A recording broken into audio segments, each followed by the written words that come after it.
Well, finding a habit of movement can sometimes be difficult. Hy-Vee registered dietitian Paige Green joins me now on advice, for balanced nutrition and why we should be hydrating more. So, Paige, a lot of times people say they just don't have time to exercise. What's kind of the response there, and where they can find time in their life? Yes, that's right. Especially with the new year, we're trying to create these habits. So it can be daunting when we think, oh, we need to go to the gym for 1 hour. And I like to remind people that it doesn't need to be that 1 hour gym session. It can, and we can work up to that.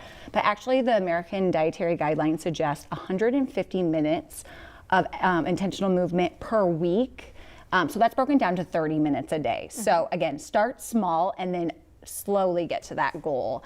And again, walking is a great place to start. I was going to say, it can even be as easy as just getting up and going for a little walk, right? You got it. And break it up into like maybe 10 increments 3 times a day.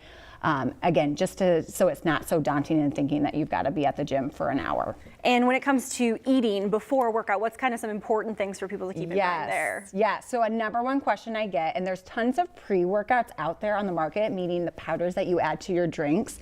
I like the tried and true fruit. Okay. So a trusty banana, an apple, an orange. If you're not much of an eater, maybe it's just squeezable yogurts or squeezable applesauces or a drinkable yogurt.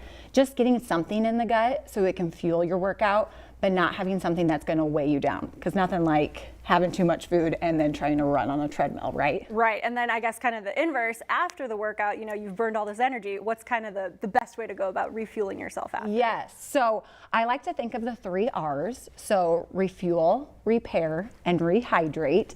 So thinking about refueling with good carbohydrates and then repairing with some protein. So I love, these are actually our sponsors of the month, the Perfect Bar. Have you ever heard of these? I have not, but yeah, I love learning new things. I was gonna say, it's a really good combination of a crunchy and a creamy protein bar. They're actually found in our refrigerated section of the health market. Okay. So 20 superfoods, but good protein on the go.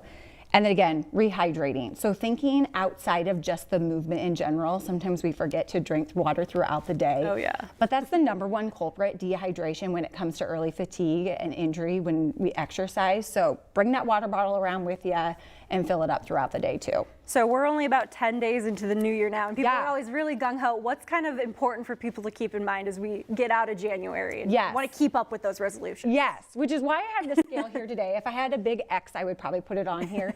Just to remind people not to get super fixated on the scale. There's a lot of non-scale victories, meaning how do our clothes fit? How do our energy levels feel? Are we sleeping better at night? So thinking of those so we can keep motivating ourselves throughout the year and not, coming February 1st and, not having that goal. Right, thinking that it was just, okay, we did it for January. Yeah. Now, nope, we're good. Yep, exactly. You want to keep the momentum going all year, right? Exactly. So really thinking about those non-scale victories, for sure. I love that. All really great advice, especially this time of year. Important things to remember. I love drinking my water, so good. I love that tip. Cheers to you. Yes. I know, I wish my water's over behind the desk, but I would cheers with the water if I had it right now. Thank you so much for joining us. Thank you.